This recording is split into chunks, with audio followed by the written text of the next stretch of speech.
everything you think you know about gravity is wrong. For more than 2 centuries, Isaac Newton's law of gravitation was treated as finished. One formula, the force between two masses is proportional to their masses and falls off with the square of the distance. With that, you can predict falling objects, planetary orbits, tides, comets. The numbers match the sky again and again, but there was a problem built into Newton's picture. In his theory, gravity acts instantly at any distance. Move the sun in the equations and Earth's gravitational pull changes immediately. No delay, no signal travelling through space. Newton himself said he did not know how that could work. It was action at a distance with no mechanism. You might say, who cares how it works if the predictions are right? The universe answered. The predictions stopped being right. The crack showed up in the orbit of Mercury. Mercury is the closest planet to the Sun. Its orbit is an ellipse. The point of closest approach is the perihelion. Over time, the whole ellipse slowly rotates. That steady turning is perihelion precession. Some precession is expected. Other planets tug on Mercury. The Sun is slightly flattened. Astronomers in the 19th century used Newton's gravity, plus these effects, to calculate the expected precession. Then they compared that with decades of precise observations. There was a leftover, about 43 arcseconds of extra precession per century that Newtonian gravity could not explain. An arcsecond is a tiny angle 1/36th of a degree. But this shift was not random error. Different teams, different instruments, same unexplained 43 arcseconds per century. Improved the measurements and the discrepancy stayed. So you hit the hard question, is Mercury wrong or is Newton wrong? Astronomers tried the obvious fix. When an orbit looked off, they assumed an unseen planet was tugging on it. That method had worked for Uranus and led to Neptune. So Urbain Le Verrier proposed another planet closer to the Sun than Mercury. He called it Vulcan. If Vulcan existed, his gravity could twist Mercury's orbit just enough to add those 43 arcseconds per century. Newton's law would be safe. Observers hunted for Vulcan during solar eclipses, when the sun's glare dropped. Some reported tiny dots near the sun, but the sightings didn't agree. No stable orbit, no object where the calculations said it should be. As telescopes improved, the evidence for Vulcan faded. Now you are stuck with a harsh possibility. The anomaly is real, the rescue planet is fake, and the law of gravity itself might be incomplete. The person who actually rewrites gravity is not a famous professor. It is a patent clerk in Switzerland. In 1907, Albert Einstein is working in the Bern Patent Office. 2 years earlier, he has proposed special relativity. The speed of light is the same for all observers, and nothing outruns it. Time and space depend on motion. There is no single universal clock. But for gravity, people still use Newton's law, built on instantaneous influence. That clashes with the speed limit of light. Gravity, as Newton wrote it, does not fit a relativistic universe. Einstein attacks the problem from a simple angle. What does gravity feel like? He imagines a person in freefall. You're in a falling elevator. While you fall, you feel weightless. If you let go of a pen, it floats next to you. Inside that elevator, you cannot tell that you are in a gravitational field at all. Now compare that to standing on the ground. You feel your weight. The floor pushes up on your feet. Your muscles work just to keep you standing, so the sensation of gravity is really the sensation of the floor holding you up, forcing you away from freefall. When you are freely falling, you stop feeling it. Then he flips it. Picture a rocket deep in empty space picked from any stars. The engines fire so the rocket accelerates at 1 g. Inside, if you drop a ball, it falls to the floor just like it does on Earth. The floor pushes on your feet with the same force as your normal weight. Inside that rocket, with no windows, you cannot tell if you're on Earth in a gravitational field or in empty space with constant acceleration. For local experiments, they are identical. That is the equivalence principle. Locally, a uniform gravitational field and constant acceleration are indistinguishable. Gravity and acceleration are, in a small region, the same thing. But if gravity is just like acceleration, a new question appears. What is actually doing the accelerating? Why do planets curve around the Sun without feeling any force? Here Einstein changes the framework. Special relativity already combines space and time into spacetime. A four-dimensional arena where events are points and motion is a path. Einstein proposes that gravity is not a force inside this arena. Gravity is the way this arena is shaped. Mass and energy deform spacetime. They change its geometry. Free-falling objects do not feel a force. They follow the natural paths in this curved geometry. Those paths are called geodesics. In this view, a planetary orbit is just a geodesic in the curved spacetime around the Sun. When you stand on Earth, the ground prevents you from following your geodesic. It constantly pushes you off your natural path. That push is what you call weight. In freefall, you're finally following your geodesic, so you feel nothing. Now, the theory has to do more than sound neat. It has to out-predict Newton. Between 1907 and 1915, Einstein learns the mathematics of curved spaces and tests different equations. Eventually, he lands on the Einstein field equations. In compact form, they say, matter and energy tell spacetime how to curve, a curved spacetime tells matter, and light how to move. Then comes the key test. Can this new theory explain Mercury's 43 arcseconds per century without Vulcan? Einstein applies his equations to the spacetime around the Sun, treats Mercury as a small test body, and calculates its orbit in that curved spacetime. When he works out the perihelion precession, the result contains an extra term. Numerically, that extra term is about 43 arcseconds of precession per century. The exact anomaly that Newtonian gravity could not explain now falls out directly from the new equations. No hidden planet, no adjustable fudge factor, just the effect of spacetime curvature near the Sun. At that point, Newton's gravity turns us from the law into the approximation. It remains very accurate when gravity is weak and speeds are low, but it is not fundamental. The deeper story is general relativity. Gravity as geometry, not as a force acting through empty space.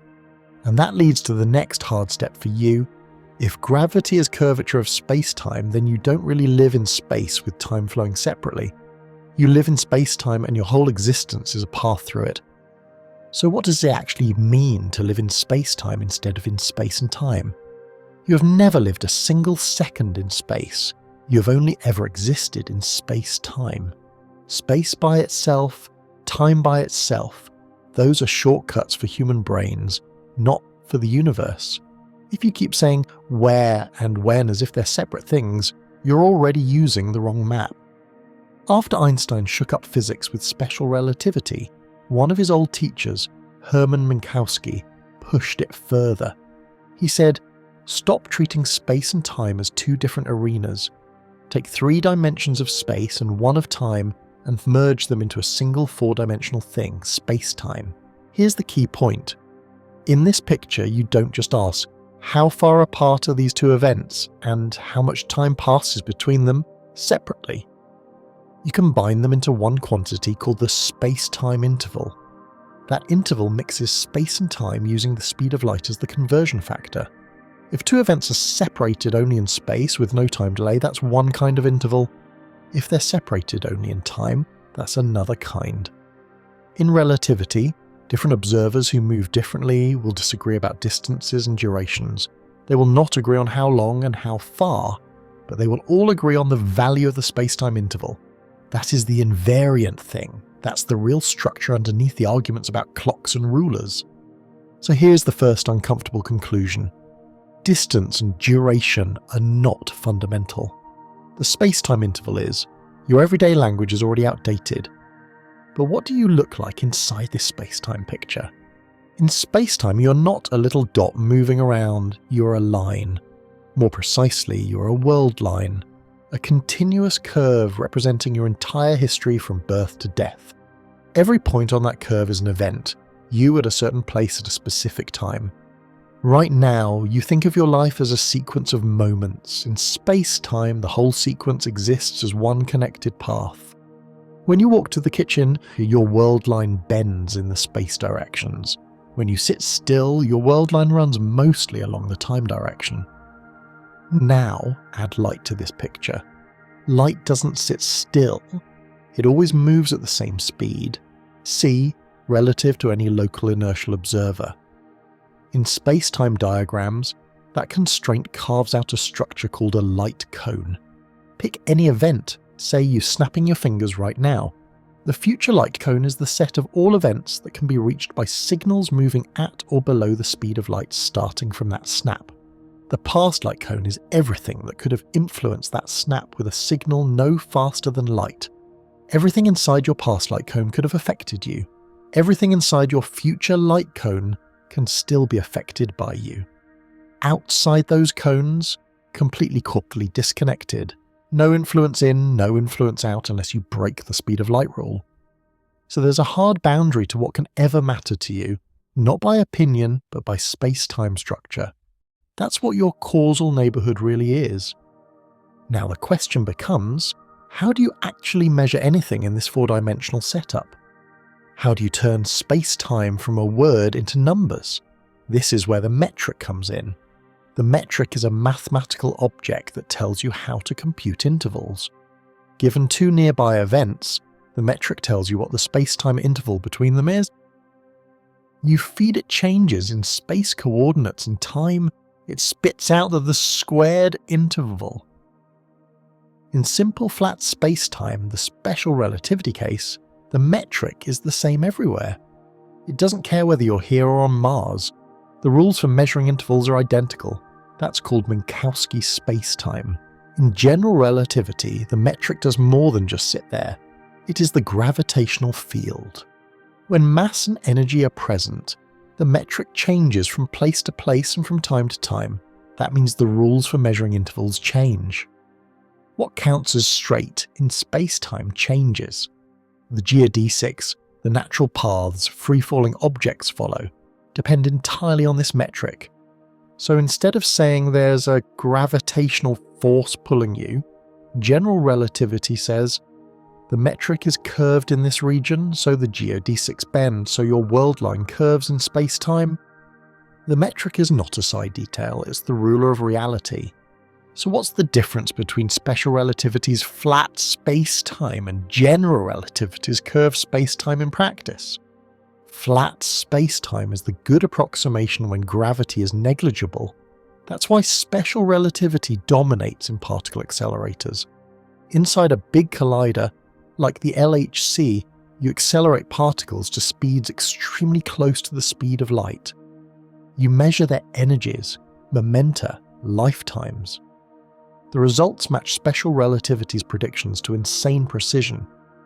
If space-time was strongly curved there, those high-energy tests would show deviations. They don't. The region is basically flat. But go near a massive object like Earth, the Sun, or a black hole, and the metric is no longer the simple Minkowski form. The space-time interval formula changes. Straight worldlines bend, light cones tilt, that's curved space-time, so the domain where general relativity takes over. This all sounds abstract until you realise your phone depends on this structure being real. Take atomic clocks. These are extremely precise clocks based on the natural oscillations of atoms. In the 1970s, the Hathel-Keating experiment flew atomic clocks on airplanes around the world, eastward and westward, and then compared them with clocks that stayed on the ground. The flying clocks did not match the ground clocks when they came back. Their time had shifted by tiny but measurable amounts, exactly as predicted by the relativity. Part of that shift came from their speed through space, special relativity. Moving clocks tick slower. Part came from their altitude in Earth's gravitational field, general relativity. Clocks higher up tick faster relative to clocks deeper in the gravitational well. You can't explain the full result by talking about space and time separately. You need space-time and its metric. The same thing appears when you put atomic clocks at different heights even without planes. A clock on a mountain ticks slightly faster than one at sea level. The difference is extremely small, but modern clocks can see it. Time depends on where you are in the gravitational field because the metric is different at different positions. Now scale this up to GPS. GPS satellites orbit high above Earth at high speed. Their onboard clocks are affected in two ways. Special relativity makes them tick slower because they're moving fast. General relativity makes them tick faster because they're higher in the gravitational field. The net effect is about tens of microseconds per day compared to clocks on Earth's surface. Tens of microseconds sounds tiny, but light travels about 300 meters in 1 microsecond. If you didn't correct for these space-time effects, GPS positions would drift by kilometers per day. Navigation would rapidly become useless. Engineers building GPS literally program Einstein's corrections into the system so the coordinates work. So here's the bottom line. Your phone, your plane routes, your science experiments with fast particles, all of them only work because space-time, not separate space and time, is the real thing. The metric is not just math on paper, it's baked into the hardware. But there's a catch. You don't feel space-time, you feel weight. You feel the chair under you, you feel your feet pressed into the floor. If gravity is just geometry, why does your body insist it's a force? Why does standing still hurt your legs while falling feels weightless? If you don't live in space, only in space-time, then what exactly is this gravity you think you're feeling every second? Your body has been lying to you about gravity your whole life. You think you feel gravity when you stand on the ground. Your legs ache, your feet press into the floor, the scale shows your weight. It feels obvious. You're feeling Earth's gravity pulling you down. Einstein's claim is brutal. That sensation is not gravity. That is the floor attacking you. To see why, go back to the elevator thought experiment. You step into a closed elevator. Suddenly the cable snaps and the elevator falls. For that brief time before you hit anything, you are in freefall, inside that falling elevator. If you let go of a ball, it doesn't drop from your hand, it floats next to you. If you push off from one wall, you drift in a straight line until you hit the other side, as if you were in deep space. You feel weightless. Your stomach doesn't feel a pull. The floor doesn't press on your feet. Every object, including you, is falling together with the same acceleration. So relative to each other, nothing is accelerating. Now change the situation. You're in deep space, far from any planet or star. No gravity worth mentioning. Your rocket engine fires so that the rocket accelerates at 1g. Inside, you're pressed to the floor. If you let go of a ball, it drops to the floor. A scale under your feet shows your normal weight. Your body feels exactly like it does on Earth. So here is the key fact. In a small closed room with no view outside, free fall in a gravitational field and drifting in empty space feel the same. Standing on Earth and accelerating in empty space feel the same. Gravity did not change your body. The contact forces from the floor did. That leads to the sharp statement of the equivalence principle. Locally, there is no experiment you can do in a small enough region that can tell you whether you're in a uniform gravitational field or in a rocket accelerating in gravity-free space. You can drop balls, shine lasers, run chemical reactions, measure your own heartbeat. As long as the region is small so that tidal effects are negligible, the results are identical. Gravity equals acceleration locally. That is not a slogan. That is a rule for what experiments can and can't tell you. So if gravity and acceleration are the same locally, another question appears: why do different objects fall the same way? On Earth, air gets in the way. A feather and a hammer fall differently because of drag. So you go somewhere with almost no air. The Moon. During Apollo 15, astronaut David Scott stood on the Moon's surface with a hammer in one hand and a feather in the other. He dropped them at the same time. In the vacuum with no air resistance, both hit the ground together. Same acceleration, same motion. Up in orbit on the International Space Station, you see the same principle in a different form. The ISS is constantly falling toward the Earth, but it also has enough sideways speed that it keeps missing the surface. That continuous freefall creates microgravity conditions inside. Astronauts and tools and droplets of water all float. not because there is no gravity, but because they all share the same freefall acceleration. They're all following nearly the same path in space-time. This same acceleration for everything is tied to another quality that sounds trivial, but is actually deep. Inertial mass equals gravitational mass. Inertial mass is the thing that resists acceleration when you push an object. Gravitational mass is the thing that determines how strongly gravity pulls on that object. There is no logical reason before experiment for those two to be the same number. But they are. That's why all objects fall the same way in a given field when you remove air resistance. This has been tested to ridiculous precision in experiments of the Euclid type. You hang two different materials on a torsion balance and let Earth pull on them. If their gravitational and inertial masses were even slightly different, the balance would twist in a measurable way as Earth turns and as the direction of its pull changes. Modern versions of these experiments find no difference in their accelerations down to about 1 part in 10 to the 13th power. That means if there is any mismatch, it is smaller than 1 part in 10 trillion. That near-perfect equality is exactly what the equivalence principle needs. It's not a guess, it's data. So now combine these facts. Free fall feels weightless. All objects, whatever they're made of, share the same free fall acceleration in a given region. Locally, you can swap gravity with acceleration, and no experiment can tell which one you're dealing with. Einstein's move is to reinterpret free fall completely. The natural state of motion is not being at rest on the ground. The natural state is free fall. When you're freely falling, you're not being pulled. You're doing the most natural thing possible in space-time. In the space-time picture, that natural thing is following a geodesic. A geodesic is the straightest possible path in space-time, given the metric.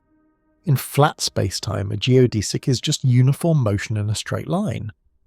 In curved space-time, a geodesic can look curved when you project it down into ordinary space, but in the full space-time geometry, it is still the straightest path. A planet orbiting the Sun in general relativity is not being pulled around by a force in the Newtonian sense. It is following a geodesic in the curved space-time created by the Sun's mass. A falling apple, a satellite, a human in a falling elevator, all of them are trying to follow geodesics. So when do you feel gravity? You feel something only when you are held off your geodesic. The floor of Earth pushes up on you, constantly changing your motion away from a free fall. That push is what your muscles feel. The force is not downward gravity, but upward support. Gravity itself is not a force acting on you. It is the curvature of space-time that defines what the geodesics are. This sounds like a trick of language until you look at the precision tests. The equivalence of inertial and gravitational mass to 1 part in 10 to the power of 13, the feather and hammer drop on the moon, the behaviour of astronauts and objects in the ISS, all of it points to this. Freefall is the closest thing we have to pure, unforced motionals in the real universe. So here's the sharp conclusion. Gravity, as a force you feel, is fake. What's real is the geometry that defines the geodesics, and the real forces are whatever is stopping you from following them. But that creates a new tension. If freefall is straight motion into curved space-time, then what are orbits really? Why do planets draw loops and ellipses when their motion is supposed to be straight? And how does this picture explain precise anomalies like Mercury's extra precession that broke Newton's theory? To see that, you have to stop thinking of orbits as objects being held in place by an invisible hook and start seeing them as the shapes of geodesics in a curved geometry. You've been trained to think of an orbit as a balance of forces. Gravity pulling inward, motion providing centripetal force, and the result is a stable path. That picture is fine in Newton's world.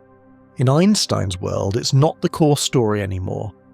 In general relativity, the Earth is not being pulled around the Sun. The Sun's mass curves space-time in its region. The Earth follows a geodesic in that curved space-time. That's it. No extra force needed. If you could see space-time around the Sun as a set of possible geodesics, Earth's orbit is just one of those natural paths. Its speed, its distance, its angular momentum decide which geodesic it follows. The shape of that geodesic projected into space looks like an almost closed ellipse, repeating over and over. That's the orbit you learn in school. The usual centripetal force diagram is just a Newtonian way of describing the same motion in the weak gravity limit. Where this really matters is when you push beyond that limit. Because in strong enough fields, or with high enough precision, the Newtonian picture and the curved space-time picture stop giving the same answer. Mercury is the clean example. Its orbit is an ellipse like Earth's, but because it's closer to the Sun, it moves faster, and it sits deeper in the Sun's gravitational well. Over time, the major axis of its orbit rotates. That's the perihelion precession. If you use Newtonian gravity, add in perturbations from other planets, and use the Sun's measured properties, you get a prediction for how fast that perihelion should move. Most of the observed precession is explained that way. The number is roughly 5,600 arcseconds per century in total, once you factor in coordinate choices and reference directions. But when you look at the data and subtract every known Newtonian effect, there is a residue of about 43 arcseconds per century. Not 4,000, not 400, 43. This leftover is small, but it is robust. It is the part Newton's theory cannot reach. Einstein's field equations give a corrected space-time metric around the Sun. When you calculate the geodesics in that metric for a planet like Mercury, the orbit is no longer a perfect closed ellipse. It precesses slightly faster. The extra rate predicted by general relativity is about 43 arcseconds per century. That is not a fitted number. It drops out of the math once you plug in the Sun's mass and Mercury's orbit. The match between prediction and observation is so precise that this one calculation turned Mercury from a problem into a direct confirmation of curved space-time. Mercury is not unique. It's just the easiest place in our solar system to see relativity by eye. If you want stronger tests, you look at systems where gravity is much more intense and objects move at a larger fraction of the speed of light. Binary star systems are perfect for that. Take two stars orbiting each other closely, or even better, two neutron stars, or a neutron star and a white dwarf. These are compact and massive, so the gravitational fields near them are strong. We time the pulses from binary pulsars, which are spinning neutron stars that send out beams of radiation like lighthouses. Every orbit changes the timing in a predictable pattern. Newtonian gravity can explain the basic orbit, but when you track the timing over years and decades, you see tiny extra effects: orbital precession, changes in period, slight deviations in the shape of the orbit. General relativity predicts these corrections. The observed data line up with the relativistic model, not the pure Newtonian one. So now you have a consistent picture. In weak fields and low speeds, geodesics and curved spacetime look almost like Newton's orbits with a centripetal force. In stronger fields or with very precise data, the differences show up and general relativity wins. You don't have to go to neutron stars to see this matter though. Every time we send a spacecraft across the solar system, we run a practical test of which gravity model is correct. To navigate a probe like Voyager or Cassini, you can't just throw it roughly in the right direction. You need to know where the planets will be years in advance, how the spacecraft will move under their gravity, and how small course corrections will add up. This is done using ephemeristes, extremely detailed tables and models of positions and motions of solar system bodies. Those ephemerides are built using general relativity. If you tried to run the entire navigation on pure Newtonian gravity, the errors would accumulate. A tiny mismatch in the predicted position of a planet or a tiny timing error in a gravitational assist slingshot could make the spacecraft miss its target by millions of kilometers. Cassini, for example, had to thread through the Saturn system, fly by moons, adjust orbits, and eventually dive between Saturn and its rings. Voyager had to perform gravity assists at Jupiter, and Saturn to reach Uranus and Neptune. New Horizons had to hit a narrow aiming window at Pluto after travelling for nearly a decade. These missions succeeded because the underlying models included relativistic corrections to planetary motions and light travel times, radar ranging to planets, tracking spacecraft with radio signals, and comparing predicted and measured positions over many years all quietly test general relativity. If the theory were wrong by even a small amount on solar system scales, these long-term navigations would drift off. They don't. The data keep matching the predictions, so your own star system has basically become a working lab for curved spacetime. Mercury's orbit checks the theory near the Sun. Earth-based and space-based timing measurements confirm it. Interplanetary missions rely on it. Binary stars and pulsars stress-test it in stronger fields. The lesson is simple and hard at the same time. Orbits are not objects being held on invisible leashes. Orbits are the shapes of geodesics in a curved space-time background. The force language is an approximation we use when the curvature is weak enough that you can treat it as a field pulling on things. But there's a deeper consequence you haven't faced yet. If mass curves space-time and changes geodesics, then it shouldn't only affect planets and stars, it should also affect the paths of light itself. Light has no mass, but it still follows the space-time geometry. So here's the next question that pushes the tension higher. If gravity is geometry, and light has to trace that geometry too, can gravity bend light the way it bends orbits? And if it does, can we see space-time acting like a lens, warping what we see in the sky? Light is supposed to travel in straight lines. That's one of the most basic things your brain assumes about the world. General relativity tells you that's only true if space-time is flat. Once space-time curves, straight changes, and light has to follow.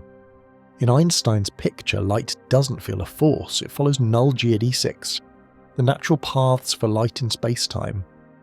When mass curves space-time, those geodesics curve too, so light passing near a massive object won't go in a straight Euclidean line anymore. It will bend. Einstein calculated how much light from a distant star should bend when it passes near the edge of the Sun. His general relativity calculation gave a deflection of about 1.75 arc-seconds.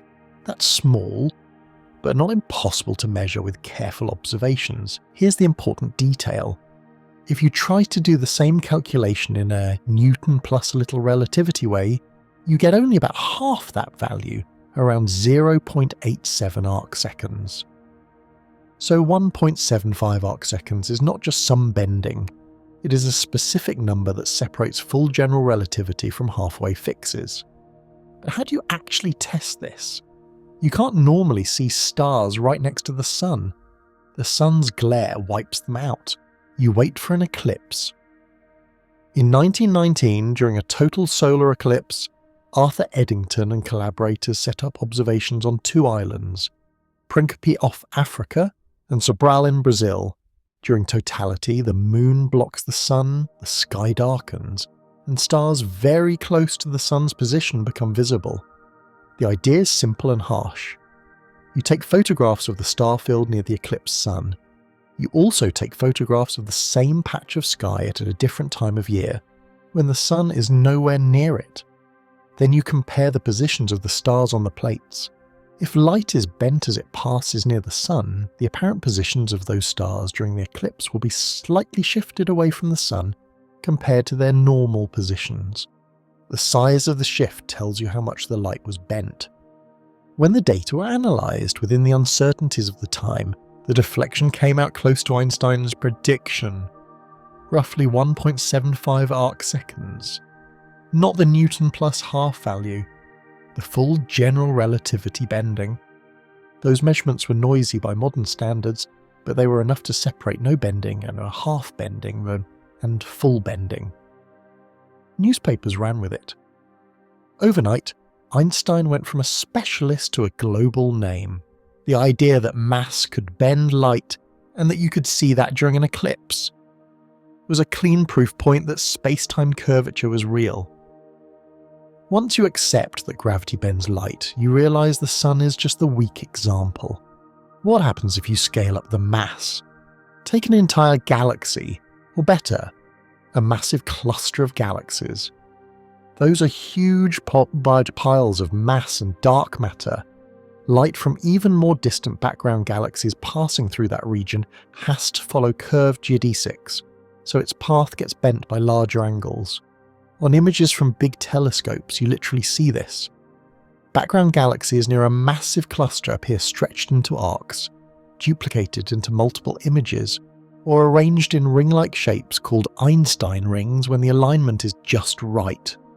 A single source galaxy can show up in several different places on the sky because its light takes multiple curved routes around the cluster to reach you.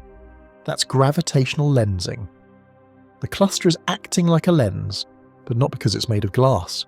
The space-time it creates bends the light paths. Here's the crucial point. If you know how general relativity works, you can run this backward. You observe the distorted arcs in multiple images. You then ask, what mass distribution in this? Cluster would be needed to bend the light into exactly this way. When you solve that, you don't just get the visible galaxies, you get a big blob of mass that doesn't shine, dark matter. Hubble Space Telescope images, and now James Webb Space Telescope data, are full of these lensed arcs and distorted background galaxies. By analysing them, astronomers map where the mass actually is in clusters. Over and over, the lensing says the same thing. There is more mass than the luminous matter accounts for. The lens is heavier than what you see. So gravitational lensing does two jobs at once. It confirms that general relativity's bending of light works on huge scales. And it exposes dark matter as a real gravitational component, not just a math trick. That's strong lensing, where you get big distortions and multiple images. There's also weak lensing, where the shapes of many background galaxies are sheared just a little by intervening mass. By statistically analysing millions or billions of galaxies, surveys can map the large-scale dark matter distribution in the universe. Again, they rely on general relativity to convert shape distortions into mass maps. Then there's microlensing, which works on smaller scales. Imagine a single star passing almost exactly in front of a more distant star. The foreground star's gravity bends the background star's light, focusing more of it towards us for a short time. We don't see big arcs or rings at the resolution of typical telescopes. We see the background star's brightness temporarily increase in a specific pattern, then fade back down as the alignment changes. That's a microlensing event. Now, add planets. If the foreground star has a planet, the planet's own small gravitational field tweaks the overall lensing pattern. That shows up as a little extra bump or dip in the brightness curve during the event. By modelling that, you can infer the presence of the planet, its mass relative to the star, and some information about its orbit. This is how we've detected exoplanets that we cannot directly image at all.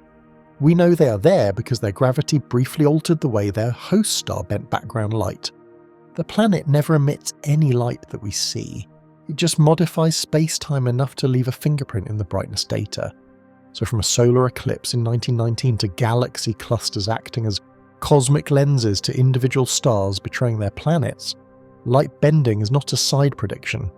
It's central. General relativity says space-time curvature affects everything. Planets, stars, and even massless light. Observations keep lining up with that. But if gravity can bend light and shift the apparent positions and brightness of distant objects, it should also affect something even more fundamental, the rate at which time passes. If space-time is curved and light paths are distorted, there's no reason your clock should tick the same way deep in a gravitational field as it does far from one. So the next question is direct and uncomfortable. Does gravity actually change time itself? And if it does, can we measure that right here? With real clocks and real technology, not just with distant stars and galaxies. Time does not run the same everywhere. That sounds wrong, but it's one of the core predictions of general relativity, and we've measured it over and over again. In Einstein's picture, gravity is curvature of space-time. That doesn't just bend paths in space, it changes how time itself flows. The deeper you are in a gravitational well, the slower your clock ticks compared to a clock farther out. not because the clock is broken, but because 1 second literally depends on where you are in the gravitational field. So imagine two identical clocks. One sits on the surface of Earth. The other is far away in deep space where Earth's gravity is tiny. General relativity says the clock on Earth will tick more slowly. If you bring them back together and compare them, the Earth clock will have recorded less time. The difference is small for Earth, but it is real. That's not just a story. It was tested directly in the 1950s in a very simple but clever way. The Pound-Rebka experiment in 1959 used gamma rays in a tower. At the bottom of the tower, you have atoms emitting gamma ray photons at a very precise frequency. At the top, you have the same kind of atoms that can absorb those photons only if the frequency matches perfectly. When a photon climbs in a gravitational field, it loses energy. For light, losing energy means the frequency goes down and the wavelength gets longer. That's gravitational redshift. So if you fire gamma rays up the tower, by the time they reach the top, they are slightly redshifted compared to the atoms there. Pound and Rebka adjusted the emitter using a small motion, Doppler effect, until the photons were again absorbed efficiently at the top. The tiny adjustment needed matched exactly what general relativity predicted for the gravitational redshift over that height. Time, and therefore frequency, really was running at a slightly different rate at the top versus the bottom. That's a 20-something meter tower. Now scale up. When you put atomic clocks at different altitudes on Earth, you see the same effect. A clock at sea level, deeper in Earth's gravitational well, ticks more slowly than a clock on top of a mountain or in an airplane. Experiments like the Hafele-Keating flights took atomic clocks around the world on commercial jets and compared them to ground clocks. The airborne clocks came back with time differences that matched the mix of two effects: special relativity, they were moving fast, and general relativity. They were higher in the gravitational field. Modern optical clocks are so precise that even a change of a few tens of centimeters in height can be detected as a change in tick rate. You raise a clock by a meter, it ticks measurably faster. Time is not a universal background. It is tied to position in the gravitational field. This is not just physics lab stuff. Your phone uses this every time you check a map. GPS satellites orbit Earth at high speed and high altitude. Both facts matter. Because of their speed, special relativity says their clock should run slower than clocks on the ground. Because they are higher in the gravitational potential, general relativity says their clock should run faster. When you add the numbers, the gravitational speed-up wins. The net effect is that satellite clocks tick faster than ground clocks by about 38 microseconds per day. 38 microseconds doesn't sound like much, but light travels about 300 meters in 1 microsecond. If engineers didn't correct for this, headed GPS positions would drift by kilometers every day. The system would basically fall apart in less than a day. So the people who built GPS didn't get to believe or not believe in relativity. They had to build the corrections into the hardware and software. The satellites are launched with their onboard clocks offset so that once they're in orbit, after special and general relativistic effects kick in, they match Earth time as needed. Every time your map app shows your position within a few meters, that's general relativity quietly working in the background. Now push this idea to the limit. What happens to time near something extremely compact, like a black hole? A black hole is an object where gravity is so strong that there is a region, the event from which not even light can escape. As you get closer to the horizon, the gravitational field increases, and so does the time dilation. For an observer far away, looking at a clock falling toward a black hole, the infalling clock appears to tick slower and slower. Signals from it, light pulses, radio beeps, whatever, arrive more and more stretched out in time. The light gets redshifted to longer and longer wavelengths. As the clock approaches the event horizon, the redshift becomes extreme, and from far away it looks like the clock is freezing, its last signal stretched out indefinitely. From the falling clock's own perspective, Nothing special happens at the horizon itself. Ignoring tidal forces for the moment, it keeps ticking normally. But for the outside observer, the time dilation becomes effectively infinite at the horizon. That's why we talk about infinite redshift at the event horizon as seen from far away. The horizon is not just a place where escape is impossible, it's also where the outside view of your time basically stops. So gravity doesn't just bend light, it stretches time. Close to Earth, that stretching is small but measurable. Near a neutron star, it's much stronger. Near a black hole horizon, it becomes extreme.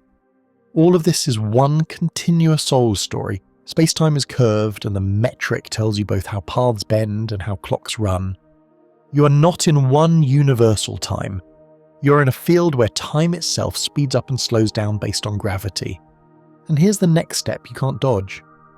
If mass and energy can slow time, trap light, and create regions where the outside universe never sees you cross a boundary, then what exactly are these black holes as physical objects? Are they just mathematical tricks, or do they really exist as things you can so in orbit, fall into, and even image? To answer that, you have to look at what happens when space-time curvature gets so large that it effectively folds in on itself. When you push Einstein's equations hard enough, they predict something that sounds insane, a point of no return in space-time where escape is impossible, even for light.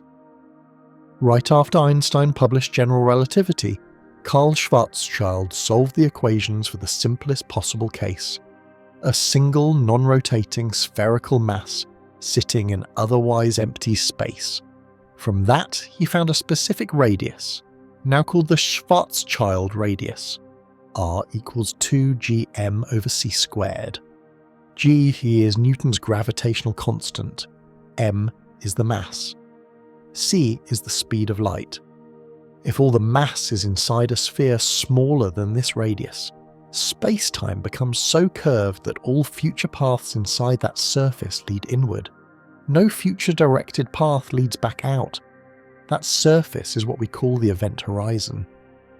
At first, people thought this was just a weird edge case of the math.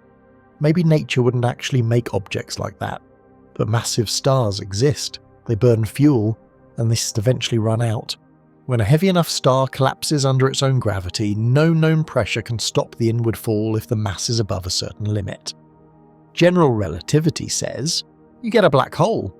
So how do you move from a clean solution on paper to actual objects in space? Look at X-ray binaries. These are systems where a normal star orbits something compact and invisible, and gas from the star spirals onto the compact object. As the gas falls in, it heats up to extreme temperatures and emits X-rays. We can see the X-rays, and we can measure the orbit of the visible star. From that orbit, we can calculate the mass of the unseen companion. Some of these systems have unseen masses greater than about 3 times the mass of the Sun. That's important, because neutron star physics tells us there's a maximum mass of neutron. Star can have before it collapses further. The Tolman-Oppenheimer-Volkoff limit, around 2 to 3 solar masses depending on the details. If the object is too heavy for a neutron star and has no visible surface, the simplest explanation is a stellar mass black hole. So already, from X-ray binaries alone, we're not just saying black holes might exist, we're saying there are invisible, compact objects with masses that basically force them to be black holes. Then you go to the centres of galaxies, including our own. Stars near the galactic centre move very fast in tight orbits around something you don't see directly. By tracking those stars over years, you can again get the mass of the central object. In the Milky Way, that's about 4 million solar masses in a region smaller than our solar system. There's no plausible alternative to a supermassive black hole. Now the question becomes, can we ever actually see the region right around the event horizon? The Event Horizon Telescope, EHT, is built to do exactly that. It's not a single telescope. It's a network of radio telescopes across Earth, linked together using a technique called very long baseline interferometry. Together, they act like one Earth-sized dish, giving enough resolution to see structures on the scale of the event horizon for nearby supermassive black holes, In 2019, the EHT collaboration released the first image of the region around the black hole in the galaxy M87. The image is a bright, lopsided ring of emission with a dark central patch, the shadow. That shadow is not the solid surface of the black hole. It's the silhouette cast by the event horizon against the glowing plasma around it. The size and shape of that ring match what general relativity predicts for a black hole of about 6.5 billion solar masses. In 2022, the EHT released an image of our own galactic centre black hole, Sagittarius A. Same core structure, a bright ring, a central dark region, sizes and shapes consistent with the mass we already knew from stellar orbits, and with simulations of light paths in curved spacetime. Again, the metric from general relativity is not just a theory here. It governs how light orbits and gets lensed to make that ring. Around these black holes, matter doesn't just quietly fall in. Gas, dust, and sometimes stars form an accretion disk, a hot rotating disk of material spiraling inward. Friction and magnetic fields in the disk heat the plasma to extreme temperatures and launch jets along the black hole's rotation axis. Those jets can be enormous. In quasars and active galactic nuclei, you see beams of particles moving at relativistic speeds, shooting out thousands or even millions of light years into space. The power source is the gravitational energy of matter falling into the deep potential well of the black hole, and the twisting of space-time itself around a spinning black hole. We don't see the event horizon directly, but we see the effects of matter interacting with the space-time just outside it, the way the disk glows, the way the jets line up, the way the light is bent. All of that matches general relativity's predictions for rotating black holes. Now, what would it actually feel like to fall into one of these things? If you fall feet first toward a small stellar mass black hole, the gravity pulling on your feet is significantly stronger than the gravity pulling on your head. That difference is a tidal force. It stretches you along the direction of the fall and compresses you sideways. In a strong enough gradient, those tidal forces become extreme and would literally tear you apart. That's the spaghettification people talk about. Not as a joke, but as a straightforward consequence of strong curvature. For supermassive black holes, the horizon is so large that the tidal forces at the horizon can actually be small. You could cross the event horizon of a very massive black hole without feeling an immediate violent stretch. Locally, for you, crossing the horizon might feel uneventful. Your clock ticks normally. You see yourself falling inward. From far away though, your signals slow down, redshift and fade. As you get closer to the horizon, light you send takes longer to climb out, loses more energy, shifts to longer wavelengths, and eventually becomes undetectable. To the distant observer, it looks like you are freezing and fading as you approach the horizon, never quite crossing it. That disconnect between your own experience and the outside view is built into the structure of space-time around a black hole. We don't have people falling into the black holes to report back, but we do see tidal disruption events, cases where a star passes too close to a massive black hole, gets torn apart by tidal forces, and its debris forms a temporary accretion flare. The light curves and spectra of those events match the idea of violent stretching by gravity, energy release, and then accretion. So at this point, black holes are not exotic guesses. We have mass measurements that demand them, images that show their shadows, jets and accretion disks powered by them, and tidal disruption events consistent with their gravity. They are where space-time curvature stops being a small correction and becomes the main feature. But if black holes are real, then so is something else general relativity predicts. When massive objects like these move and accelerate, especially when they collide, they should send ripples through space-time itself. Not just light, not just particles, but actual waves in the metric. So the next step is obvious and intense. If space-time can bend, can it also vibrate? And if it does, can we build an instrument sensitive enough to listen to the universe as it literally shakes? So far we've talked about space-time bending. Now we're going to talk about spacetime ringing. In general relativity, if you have masses sitting still, they just curve spacetime and around them. But if those masses move and accelerate in an asymmetric way, the curvature doesn't just rearrange locally, it sends out ripples. Those ripples are gravitational waves. Tiny travelling distortions of space-time itself.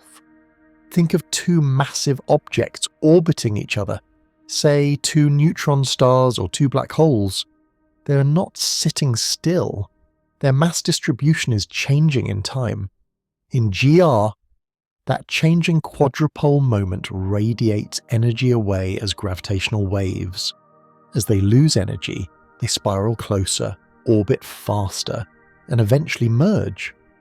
That whole process is encoded in the pattern of the waves. The problem is, these waves are incredibly weak by the time they reach us. A strong event in another galaxy changes distances on Earth by a fraction of the diameter of a proton over kilometers. You cannot feel this, you cannot see this. You need a ridiculously precise machine. That's what LIGO is. LIGO is basically two giant L-shaped rulers of light, one in Hanford and one in Livingston. Each arm is 4 kilometers long. A laser is split into two beams and sent down the arms. At the end, mirrors bounce the beams back and they recombine at the corner. If spacetime is perfectly quiet, the path lengths stay fixed and the interference pattern at the detector stays stable. If a gravitational wave passes through, it stretches one arm slightly while squeezing the other, then reverses. That changes the relative path lengths by something like 10 to the negative 19th meters, less than 1,000th of a proton's diameter. The interference pattern shifts, and that shift is the signal.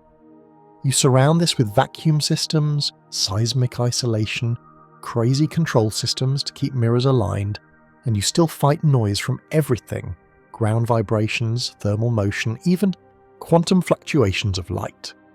But if you can beat that noise back far enough, you can see space-time move. On September 14th, 2015, LIGO did exactly that. Both detectors saw a short rising chirp signal, lasting a fraction of a second. The frequency increased and the amplitude grew, then cut off. That event is labelled GW150914. When physicists ran the data against general relativity simulations, they found the best match. Two black holes, about 36 and 29 times the mass of the Sun, in spiralling and merging about 1.3 billion light-years away. The final black hole was about 62 solar masses. The missing few solar masses were radiated away as pure gravitational wave energy in a tiny fraction of a second. The waveform, the exact way the frequency and amplitude changed over time, matched GR's predictions to better than 1%. This wasn't just we saw something, it was we saw exactly what general relativity says black hole mergers should look like. That single detection flipped gravitational waves from nice theory to observed reality. Then more events followed. We now have dozens of black hole mergers and several neutron star involving events in the catalogue. Each one is a new test of GR in the strong field, high-speed regime. But black holes were just the beginning. In 2017, LIGO and Virgo caught something different. GU170817, a longer, more complex signal consistent with two neutron stars spiraling together. About 2 seconds after the gravitational wave signal ended, gamma-ray satellites detected a short gamma-ray burst from the same region of sky. Telescopes all over the world turned to that patch. They saw a fading optical and infrared transient, a kilonova, caused by neutron-rich material being flung out and forming heavy elements like gold and platinum. They identified the host galaxy. From the gravitational waves, they got a distance estimate. From the galaxy's redshift, they got a recession velocity. That let them make an independent measurement of the expansion rate of the universe, the Hubble constant. That was multi-messenger astronomy. One event, seen in gravitational waves and in electromagnetic signals across the spectrum. It proved that at least some short gamma-ray bursts come from neutron star mergers. It showed us how some heavy elements are made, and it gave a new way to do cosmology with standard sirens. Gravitational wave sources as distance markers. So what's next? Ground-based detectors like LIGO, Virgo and Cagrach are great for stellar mass mergers in the tens to hundreds of hertz. But the universe has more to say at other frequencies. LISA, the Laser Interferometer Space Antenna, is a planned space-based detector. 3 spacecraft in a triangle millions of kilometers across, following Earth around the Sun. Instead of 4-kilometer arms, you get arm lengths of up to 2.5 million kilometers. That makes LISA sensitive to much lower frequency waves. Mergers of supermassive black holes, extreme mass ratio in spirals, a stellar mass black hole orbiting a supermassive one, and signals from compact binaries in our own galaxy. On another front, pulsar timing arrays use millisecond pulsars, neutron stars with incredibly stable spin periods, as natural clocks scattered across the galaxy. Gravitational waves passing between us, and those pulsars slightly advance or delay the arrival times of their pulses in correlated ways. By timing many pulsars over years, you can search for a background of low-frequency gravitational waves from huge numbers of supermassive black hole binaries across the universe.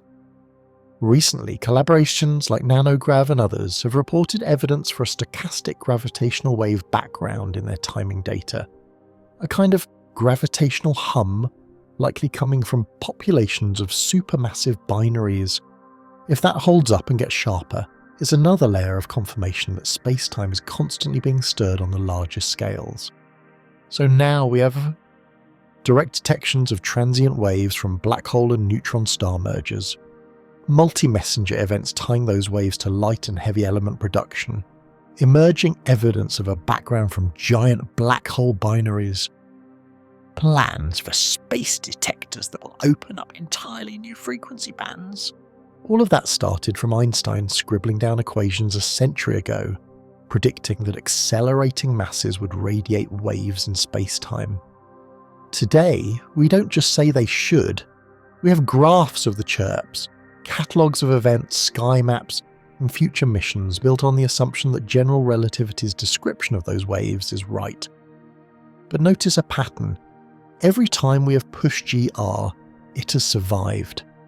Light bending, time dilation, black hole shadows, gravitational core, waves, they all line up.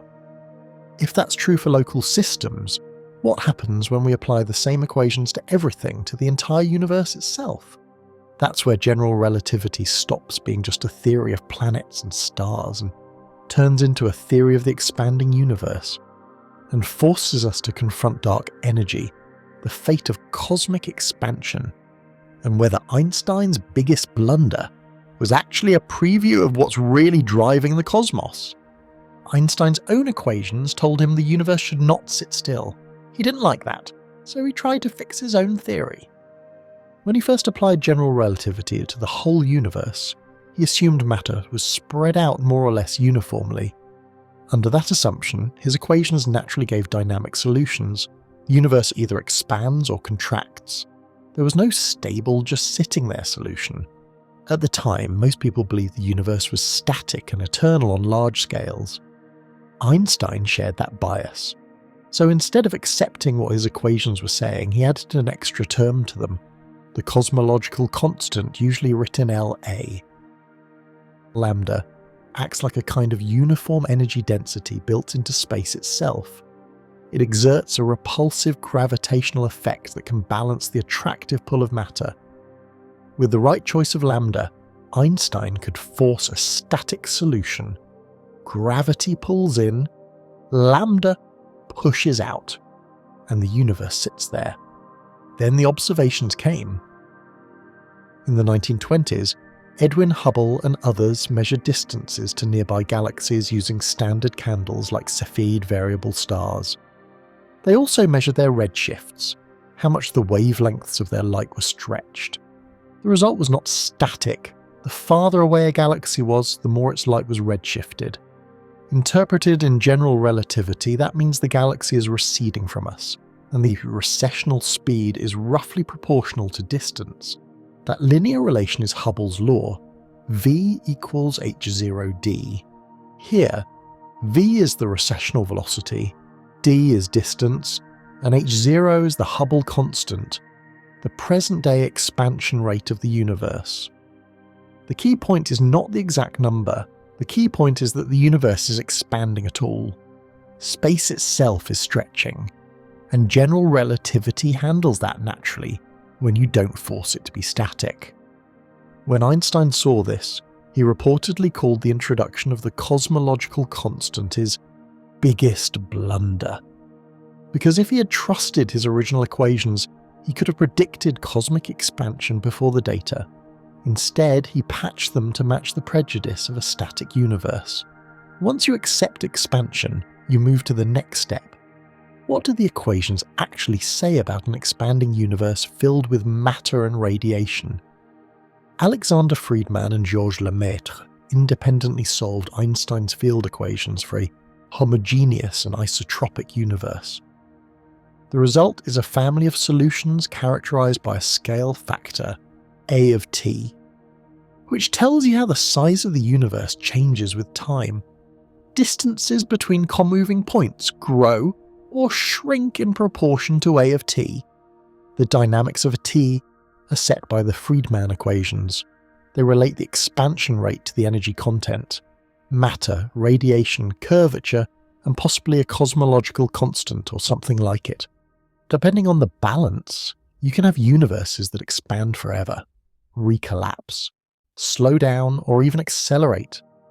So instead of thinking of galaxies flying through space, GR tells you space itself is expanding, and the scale factor is the way to describe that globally.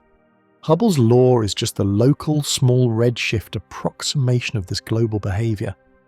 Over time, measurements of H0 have gotten more precise.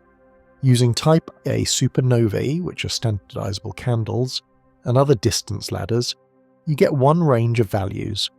Using the cosmic microwave background and its detailed structure, you infer another.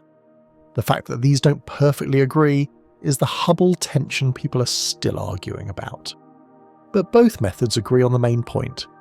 We live in an expanding universe, and general relativity is the framework used to interpret that expansion. Now, look at an even deeper piece of evidence. The cosmic microwave background, CMB. The CMB is relic radiation from the early universe, when it was hot, dense, and full of ionized plasma. About 380,000 years after the Big Bang, the universe cooled enough for electrons and protons to combine into neutral atoms. Photons could then travel freely. Those photons have been streaming through space ever since, stretched by the expansion into microwave wavelengths. Satellites like COBE, WMAP, and Planck have mapped the CMB across the entire sky with increasing precision. The average temperature is extremely uniform, about 2.7 Kelvin, but there are tiny anisotropies, temperature fluctuations at the level of 1 part in 100,000. Those small fluctuations carry a huge amount of information. Their sizes and patterns on different angular scales form a power spectrum. You can predict that power spectrum by taking an early universe model, using general relativity plus fluid and plasma physics, and evolving small perturbations forward in time. You adjust the contents of the universe, matter density, baryon density, dark matter, dark energy, curvature, until the predicted power spectrum matches the observed one. That procedure works. The CMB data are one of the strongest, most quantitative tests of the GR-based cosmological model. They support a universe that is spatially close to flat, dominated today by dark energy, with about 5 times more dark matter than ordinary matter. So we have Hubble expansion, distant galaxies receding, Friedmann-Lemaitre solutions, GR's natural expanding universe models, CMB anisotropies, detailed GR evolution of early universe fluctuations matching data. all of that still leaves one more surprise. You might expect gravity from matter to slow the expansion over time. The universe should be expanding but decelerating. In the late 1990s, teams measuring distant type Ia supernovae went looking for that deceleration. They found the opposite. Those supernovae were dimmer than expected for a decelerating universe. Interpreted in GR, that means the expansion has been speeding up for the last few billion years. The universe is not just expanding, the expansion is accelerating. In the Friedmann equations, acceleration of the scale factor requires something with negative pressure or an effective repulsive gravity. A cosmological constant is the simplest example, a constant energy density of the vacuum that acts like an anti-gravity term on large scales. So the same Einstein added to force a static universe turns out to be a natural candidate for what we now call dark energy, the stuff driving accelerated expansion. He might have been wrong about why he put it in, but the form of the term is exactly what current data seem to want. Combine supernova results, CMB data, large-scale structure surveys, and baryon acoustic oscillations, and you get a consistent picture. About 70% of the energy density of the universe today is in this dark energy component. About 25% is dark matter. Only a few percent is ordinary matter. General relativity is the engine that ties those ingredients to the observed expansion. So the same equations that fix Mercury's orbit now control our picture of the entire universe, its expansion history, its age, its contents, and its fate. There is still an open debate about what dark energy really is. A true constant, a dynamic field, or a sign that GR needs modification on the larger scales. But for now, the lambda CDM model, lambda plus cold dark matter, sits at the centre of cosmology. And here's the twist that brings it back to you personally. This isn't just a story about distant galaxies and early universe plasma. The same theory controlling those scales is built into your instruments, your navigation system, your particle accelerators, and even the interpretation of particles raining down from the sky. So the next question is simple and a little uncomfortable. If Newton's gravity is already broken by your GPS and your accelerators, how much of your daily technology is quietly running on Einstein's rules instead of the ones you were taught in school? You walk around thinking you live in a Newtonian world, but your gadgets are quietly running on Einstein. Start with the thing in your pocket. GPS is not a nice-to-have test of relativity. It literally breaks without it. GPS satellites orbit Earth at about 20,000 kilometers up, moving at around 4 kilometers per second. Each one carries super precise atomic clocks. Those clocks do not tick at the same rate as clocks on Earth. Two effects hit them at once. Because they're moving fast, special relativity says their clocks tick slower than ground clocks. That gives about -7 microseconds per day. Because they're higher in Earth's gravitational field, general relativity says their clocks tick faster than the ground clocks. That gives about +45 microseconds per day. Add them, +45 minus 7 equals +38 microseconds per day. So if you did nothing, a satellite clock would get ahead of an Earth clock by about 38 microseconds every day. Light travels roughly 300 meters in 1 microsecond. 38 microseconds is more than 10 kilometers of range error per day. Within a couple of minutes, your position would already be off by tens of meters. Within a day, GPS would be useless. Engineers don't get to ignore that. They pre-adjust the satellite clocks on the ground so that once in orbit, with both SR and GR effects included, the ticking rate matches the GPS time standard as seen from Earth. On top of that, the control segment constantly monitors and updates clock corrections. The whole system is built assuming relativity is true. So every time your phone puts you on the right street, you're using a relativistic spacetime model, not Newton's gravity and absolute time. Now zoom to particle accelerators. In a synchrotron or collider, you accelerate particles to speeds so close to the speed of light that Newton's formulas for momentum and energy are totally wrong. If you used PC equals mv and ke equals 1/2 mv squared at the LHC, your predictions would collapse. The actual behaviour follows relativistic formulas. P equals gamma, mve equals gamma mc squared. Where gamma is the Lorentz factor, which gets huge as V approaches C. Magnetic fields needed to bend the beam lifetimes, collision energies, everything depends on those relativistic expressions. Engineers build magnets, RF cavities, and beamlines using these equations. They don't treat relativity as a philosophy topic, it's literally in the design specs. You miss gamma, your beam hits the wall. You see relativity again with muons. Muons are unstable particles created when cosmic rays slam into the upper atmosphere. At rest, a muon has a mean lifetime of about 2.2 microseconds. Even at the speed of light, 2.2 microseconds would only let it travel a few hundred meters. The atmosphere is tens of kilometers thick. If Newtonian time were right, almost none of those muons would survive to reach sea level. But we measure them, lots of them.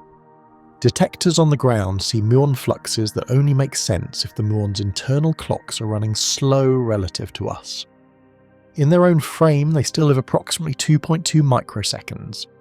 In our frame, thanks to time dilation, they can live much longer and travel tens of kilometers.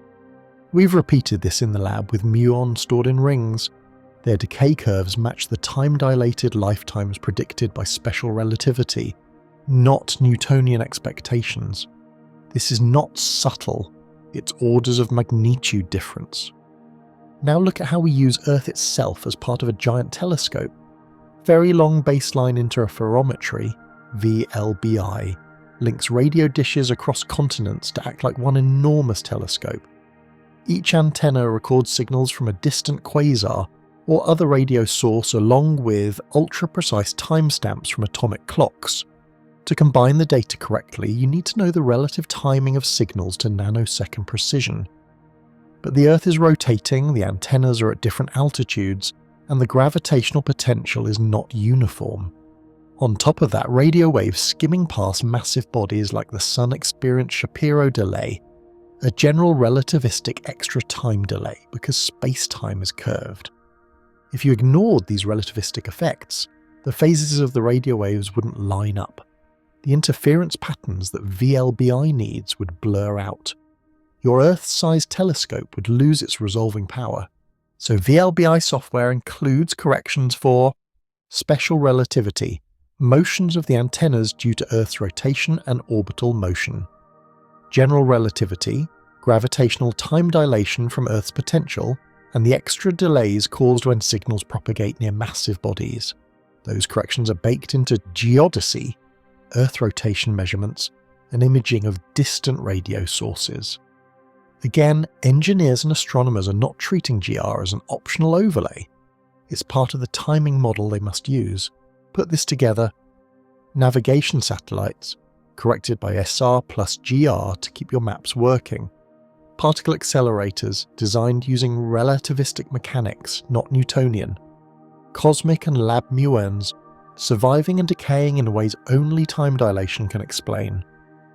VLBI networks, relying on relativistic timing corrections to synthesize huge telescopes.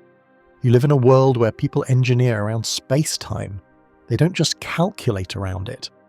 They build hardware, write firmware, and draft standards that assume Einstein's rules are right within measure precision. Newton's laws are now approximations we teach to get people started. The real operating system under modern technology is relativity, but all of this so far still lives in comfortable regimes. Satellites, lab beams, muons in the atmosphere. If you want to really stress test gravity, you go somewhere extreme, where matter is squeezed to nuclear density, space-time is strongly curved, and clocks and orbits are pushed to their limits. That's what neutron stars and pulsars are. Natural spinning laboratories where we can hit general relativity with the hardest tests we know how to do. A neutron star is what you get when gravity almost wins, but not quite. Take something like the Sun. I crammed about 1.5 to 2 times that mass into a sphere only about 10 to 15 kilometers across. That's a city-sized object with more mass than the Sun. The density is roughly that of an atomic nucleus. Protons and electrons are squeezed into neutrons. You now have a neutron star. On the surface, gravity is so strong that the escape velocity is a decent fraction of the speed of light. If you dropped a paperclip from a meter above the surface, ignoring atmosphere and details, it would hit with more energy than a nuclear bomb. This is not strong gravity in the casual sense. This is strong gravity in the relativistic sense. Space-time is heavily curved. Many neutron stars are observed as pulsars.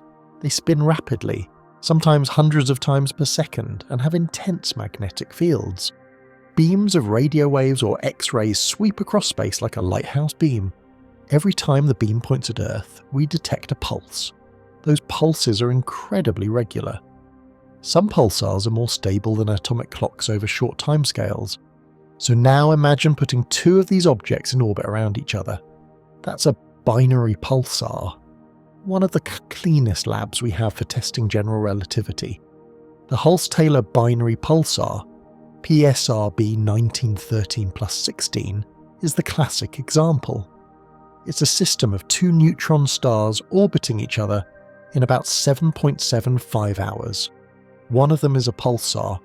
By timing its pulses very precisely, you can track the orbit in detail, how long it takes, how elliptical it is, how its orientation changes. General relativity says an orbit like this will lose energy by emitting gravitational waves. As energy is radiated away, the stars spiral inward and the orbital period shrinks. That shrinkage is tiny per year, but over decades you can measure it. That's exactly what Hulse and Taylor did. They monitored the system for years.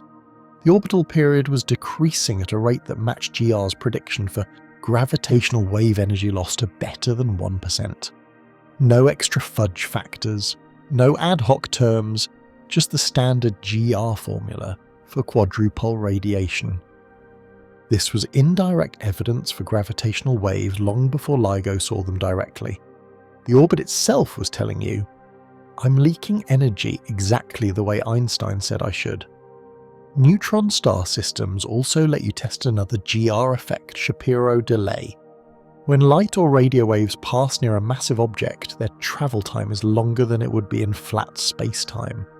It's not just that they go a longer geometric path, the curvature of space-time effectively slows down the signal's progress relative to distant clocks.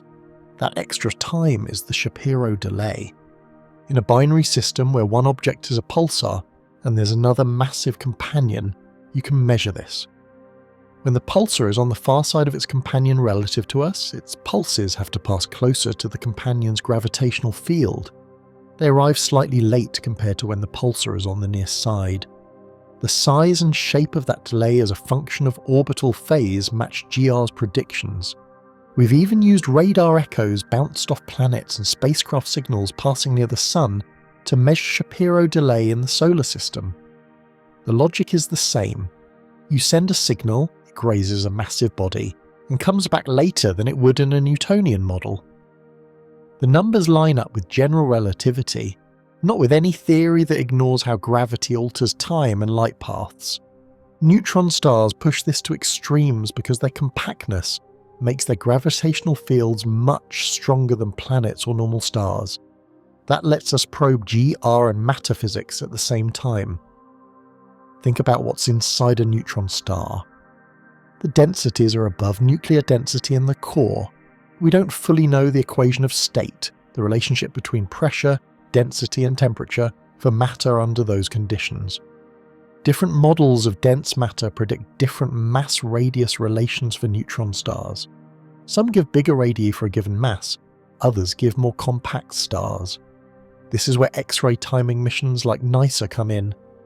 NICA sits on the International Space Station and looks at X-ray emission from neutron stars, especially pulsars. As a neutron star rotates, hotspots on its surface near magnetic poles sweep in and out of view, producing pulses in X-rays. But strong gravity bends light leaving the surface. More of the surface is visible at once than Newtonian physics would allow, because light is curved around the star. That bending depends on the compactness, mass divided by radius, the pulse shape, its energy dependence, and how it changes over a rotation cycle, all carry information about how curved spacetime is near the surface. By fitting detailed pulse profiles with models that include GR light bending, rotation, and hotspot geometry, NICER can infer the mass and radius of specific neutron stars. That gives you real data points on the mass-radius diagram. Now the interesting part, those data points either agree or clash with different equations of state. Too soft an equation of state, where matter compresses easily, makes stars too compact. Too stiff an equation of state makes them too big. Add in other constraints from heavy neutron star mergers and maximum masses, and you start to narrow down what ultra-dense matter can actually be like. So neutron stars are not just gravity tests, they're also matter tests. GR tells you how spacetime behaves for a given mass and radius. The microphysics, the equation of state, decides what combinations of mass and radius are possible. Observations sit in the middle, pushing back on both sides. When you see a 2 solar mass neutron star, you know the equation of state has to be stiff enough both to support that weight against collapse. When NICER measures a particular radius for that mass, you tune your dense matter models to match. At the same time, you check that all the timing effects, Shapiro delays, orbital decays, and light-bending signatures remain consistent with general relativity. So in these systems, you're testing gravity in the strong field regime, the behaviour of matter at nuclear and supranuclear densities, the interplay between space-time curvature and microphysics, and GR again is holding. But there's something neutron stars don't have, that black holes do, event horizons. Neutron stars still have surfaces. You can, in principle, bounce light off them, or slam matter onto them and see the results. Once you cross an event horizon, that option disappears. You lose any possibility of sending information back out. That raises a deeper, sharper question. If you throw matter and information into a black hole, and if black holes can evaporate, what really happens to that information? To face that, you have to go right up against the horizon and ask how quantum mechanics and curved spacetime collide there. An event horizon is not a wall. It's worse. It's a one-way cut in spacetime. In general relativity, an event horizon is a boundary that separates events that can send signals to infinity from those that can't. If you're outside the horizon, you can still shine a flashlight to distant space. If you're inside, every possible future path you can follow ends at the singularity. No future-directed path takes your signal back out. That's the key. It's a causal boundary.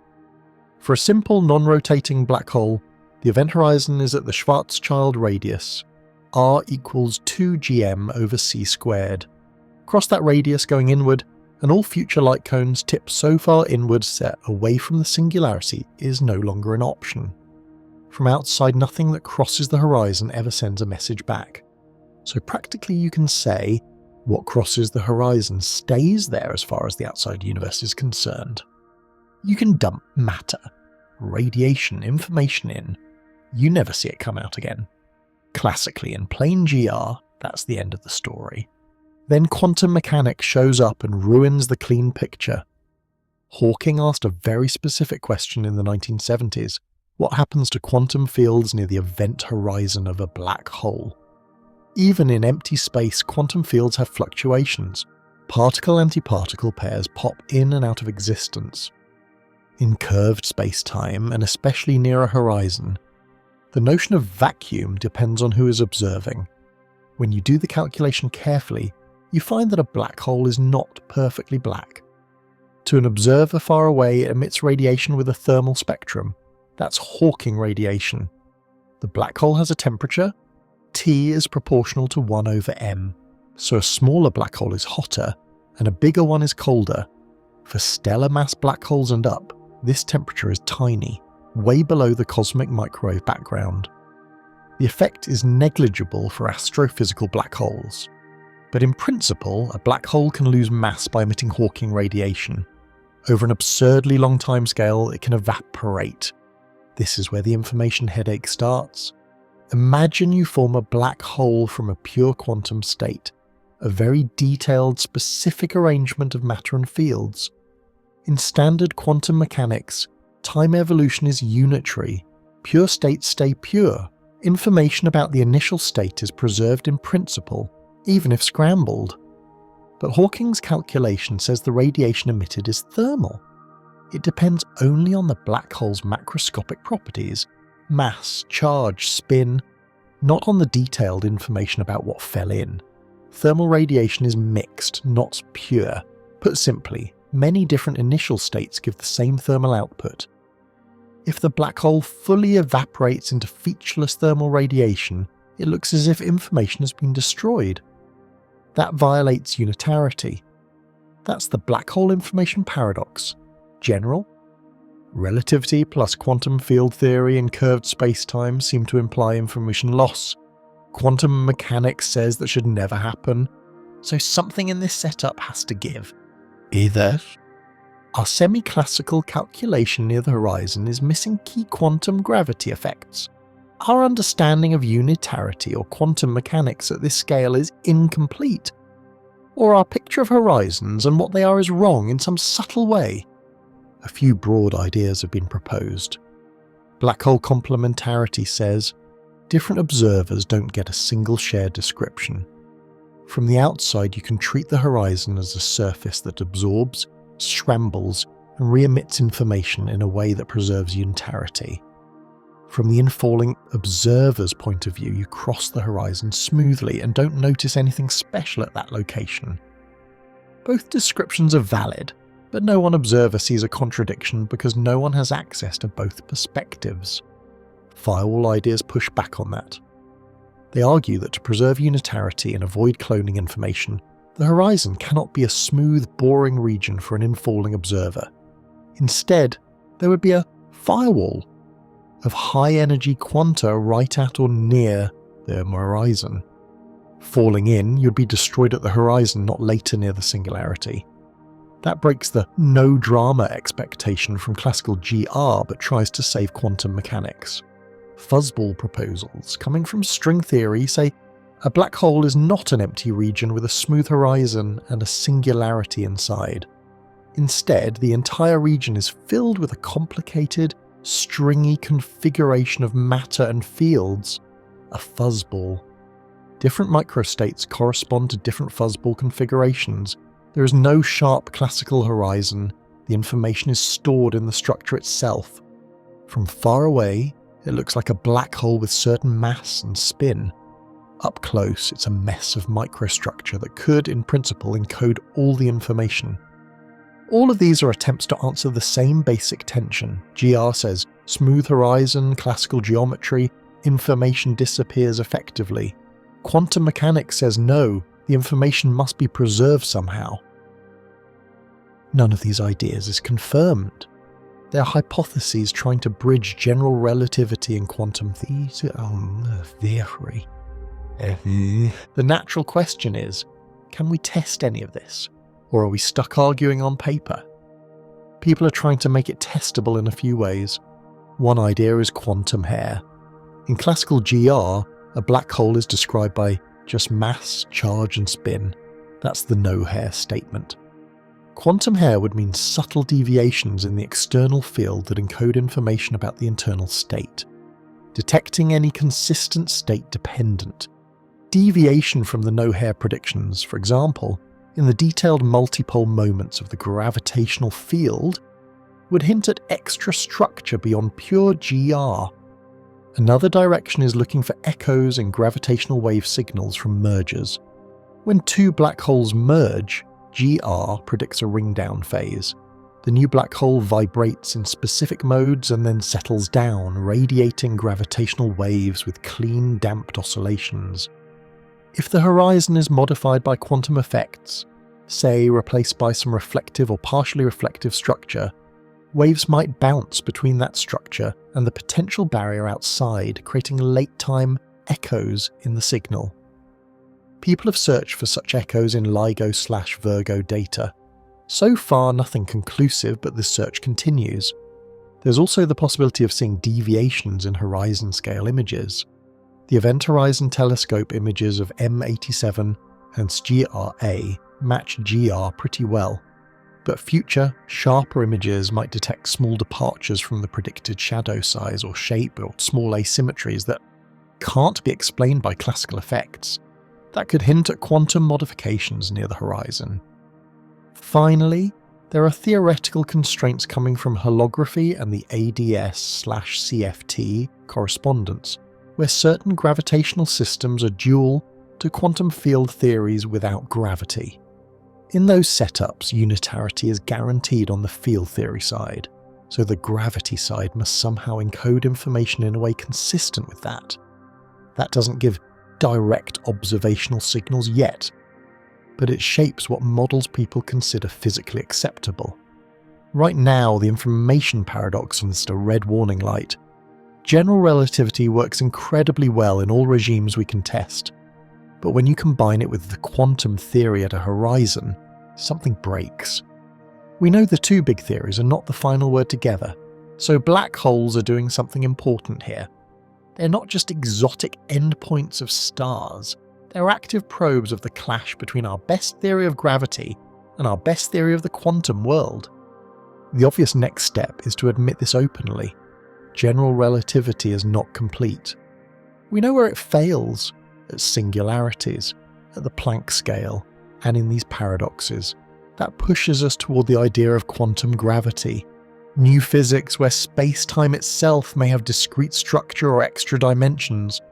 And that raises a sharper question. If space-time is curved and continuous in GR and fuzzy or quantized in quantum gravity, what does space even mean when you zoom all the way in? Gravity works perfectly in the lab and in the solar system.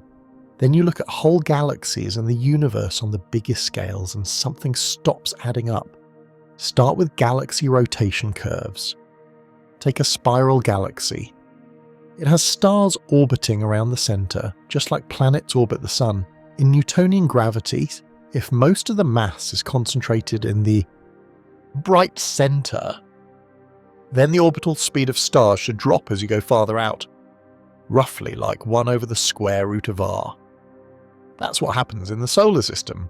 Mercury is fast, Neptune is slow.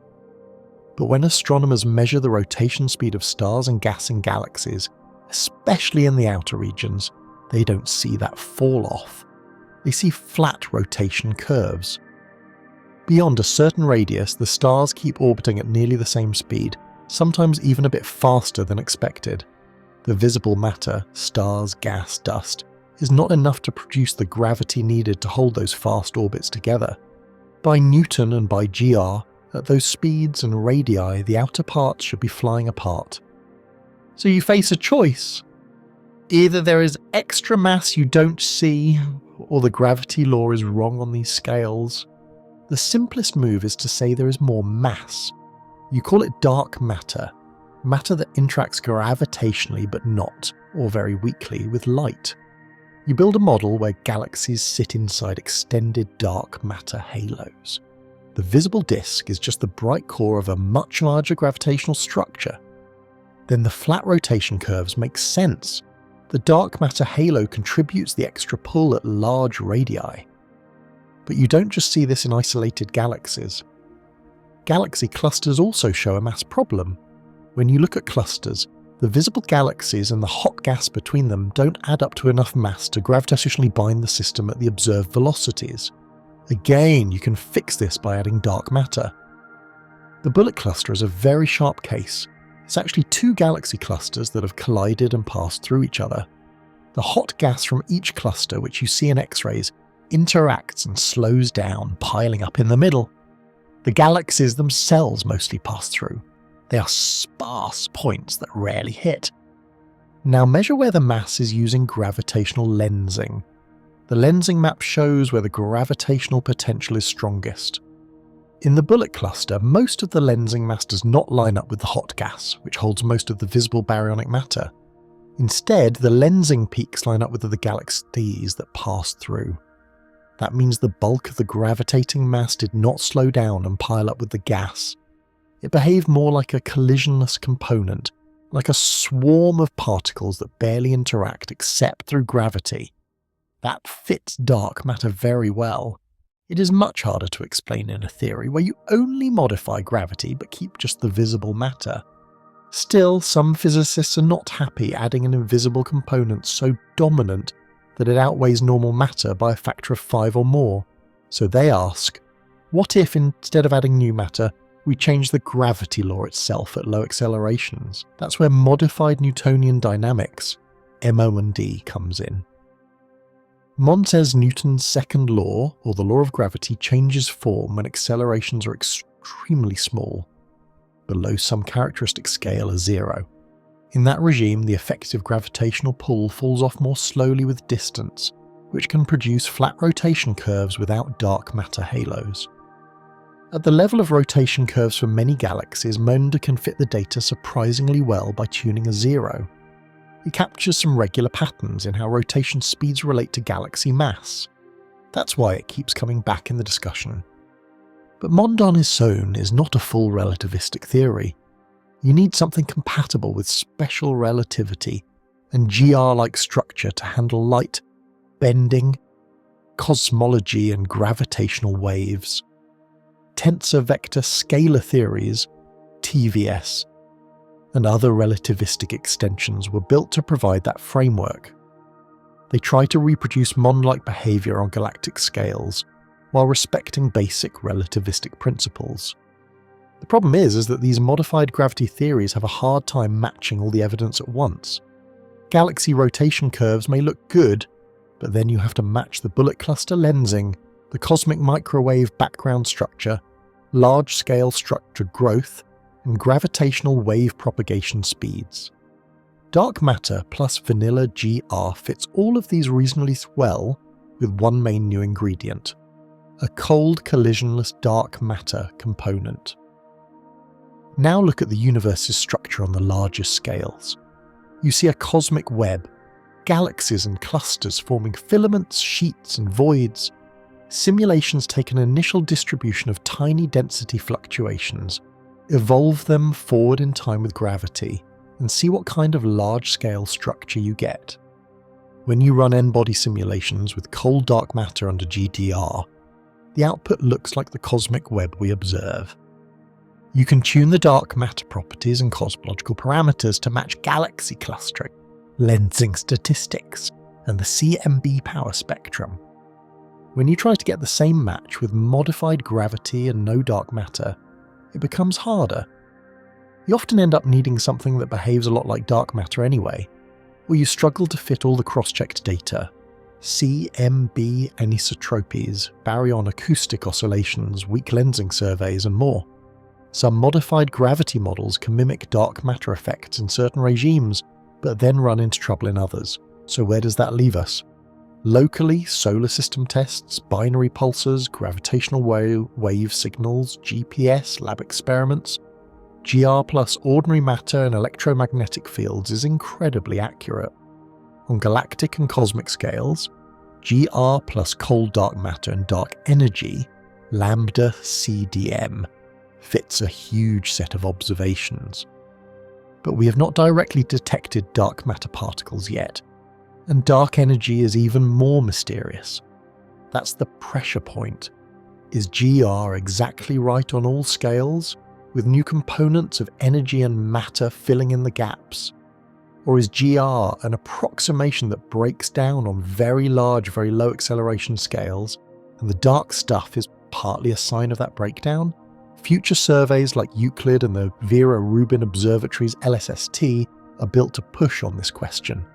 They will map billions of galaxies, measure weak lensing, track how structure grows over time, and test whether gravity behaves exactly like GR predicts, or shows any systematic deviations on very large scales. If they find small but consistent departures from GR's predictions that can't be fixed by tweaking dark matter and dark energy models, that will be a sign that the gravity law itself needs modification. If instead GR keeps passing every test and no alternative fits everything better, then the case for real dark matter and dark energy gets stronger.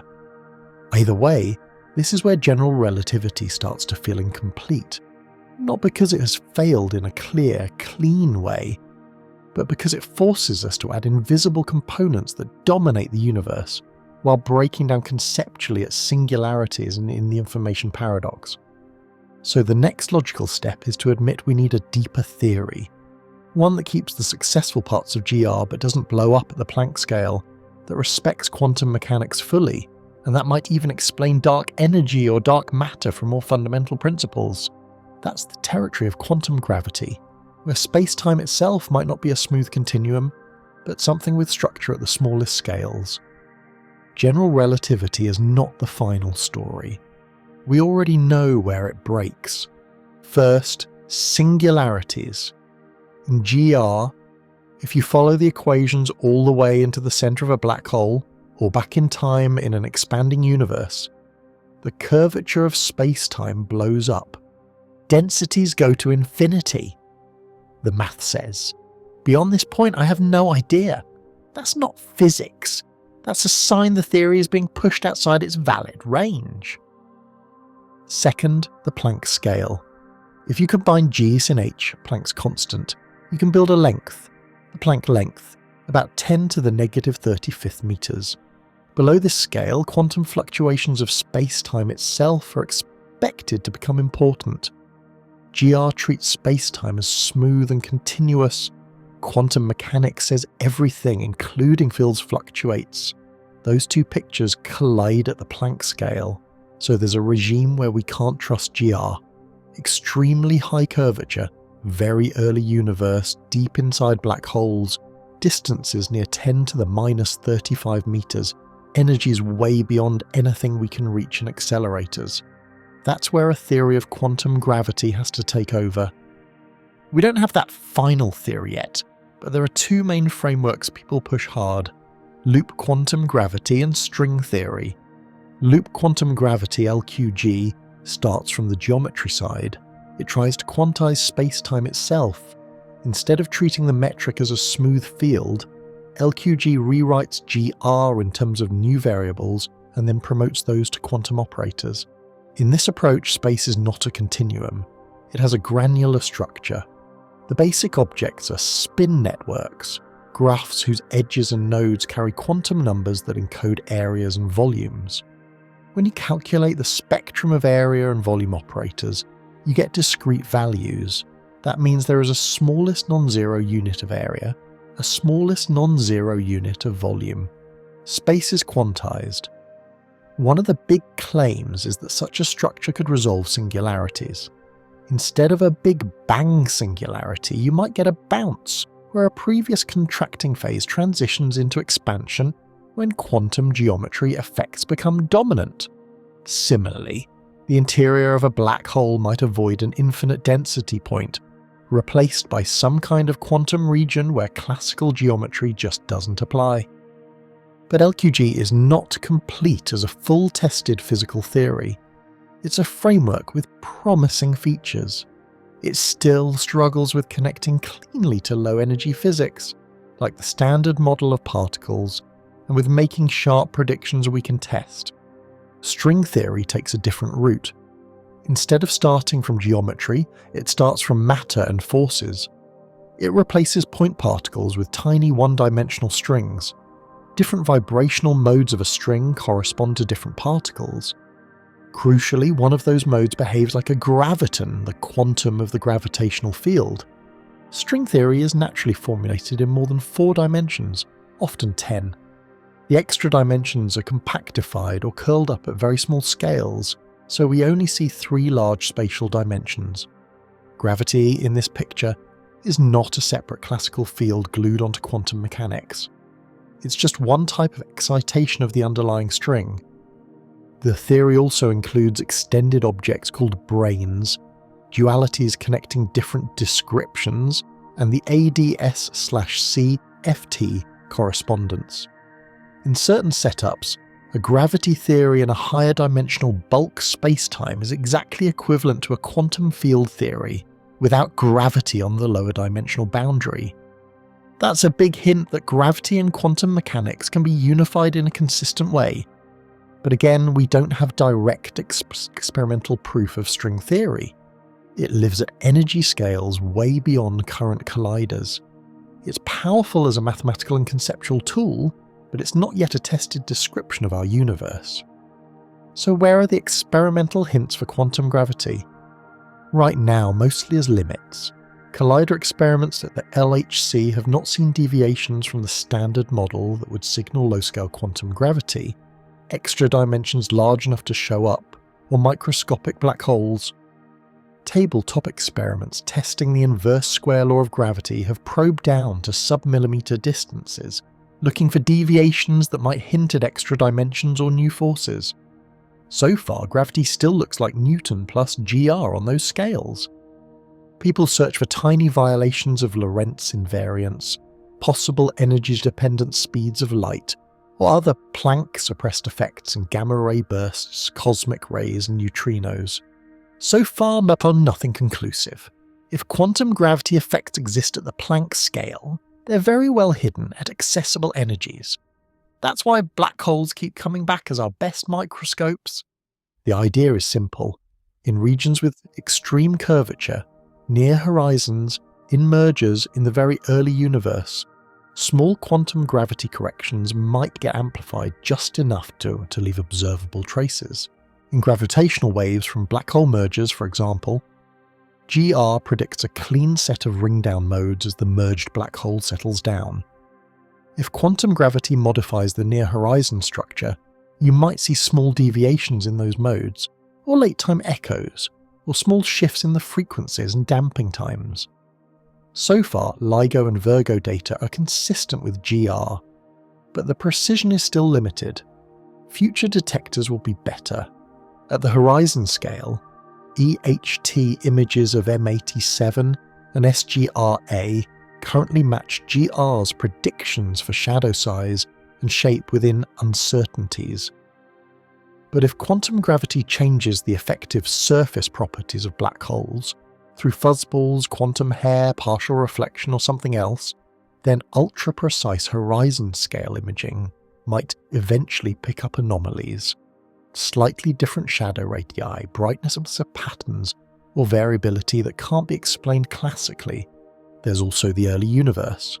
Inflation and the initial conditions of the Big Bang might carry fingerprints of quantum gravity. Certain models predict specific patterns of primordial gravitational waves or non-Gaussian features in the CMB. Experiments are hunting for those. So far, Hormid no clear smoking gun. So right now, quantum gravity is in an awkward position. Theoretical structures like loop quantum gravity and string theory show that in principle, you can merge GR with quantum mechanics without obvious logical contradictions. They give interesting predictions in special cases, but we don't yet have direct Planck-scale data, and most of the clean tests we can do still land squarely on classical GR. That's why physicists stare so hard at black holes, neutron stars, the early universe, and high-precision measurements. Those are the stress points. If anything is going to crack the classical picture and expose quantum gravity in the data, it will be there. So here's where we are. General relativity is certainly successful in every regime we have tested, but it collides with quantum mechanics at singularities, horizons, and the Planck scale. Dark matter and dark energy show up in the equations as mysterious components. Quantum gravity frameworks exist on paper, but lack hard experimental anchors. The obvious final step in this journey is to look ahead. What tools are we building to push gravity to its breaking point? What new detectors, surveys, and missions will either force GR to fail or make it even more solid? That's where we go next, the future of gravity, and where the next shock could hit. Right now, the machines that could prove Einstein wrong are already on the drawing board. The detectors we have, LIGO, Virgo, Cagra, open the door to gravitational waves. The next generation is built to kick that door off its hinges. Einstein Telescope in Europe is planned as an underground triangular detector with 10-kilometer scale arms and multiple interferometers in the same facility. Going underground cuts seismic noise. Longer arms plus better optics push sensitivity way beyond current detectors, especially at lower frequencies. That means you'll see many more mergers at much greater distances, and you'll catch earlier in spiral phases where tiny deviations from GR might show up. Cosmic Explorer in the US is another proposed monster. Interferometers with arm of order 40 kilometers. That extra length means more response to spacetime strain.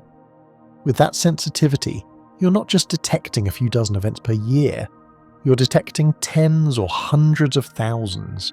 You can do population statistics, check whether black hole properties drift with redshift, and look for rare weird systems that stress test GR in new corners of parameter space. Then there's LISA, the Laser Interferometer Space Antenna. 3 spacecraft in a triangle millions of kilometers apart trailing Earth around the Sun. Instead of the tens to thousands of Hertz band on the ground, LISA lives in the millihertz band.